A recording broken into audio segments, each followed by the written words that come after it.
Nandito po tayo sa Barangay Darapanan, specifically sa Camp Darapanan, para po mag-launch ng ating mobile kitchen or kitchen on wheels na ibinigay po ng World Food Program. Andito po siya sa likod para po sa MSSD, para magamit ito sa mga community kitchen, lalo na sa panahon ng sakuna na kailangan mong immediately magbigay ng mga hot meals sa ating mga IDPs, and then eventually ay mabibigyan na sila ng regular supplies. No? But during that critical period na kailangan kumain po yung mga tao, ito po yung dadali natin sa iba-ibang lugar dito sa bar. Tulong po siya sa ating trabaho bilang frontliner sa responde po sa mga usually sa sakuna.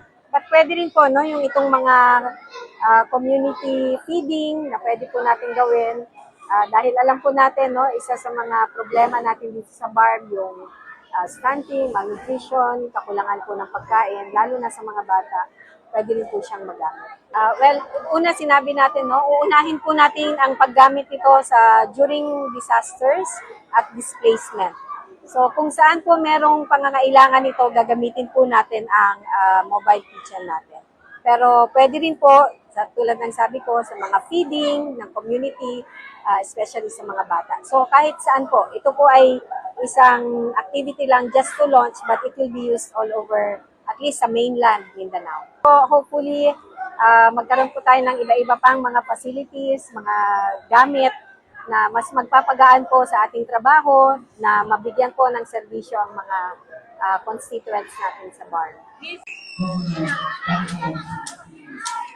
Para makita po ang ating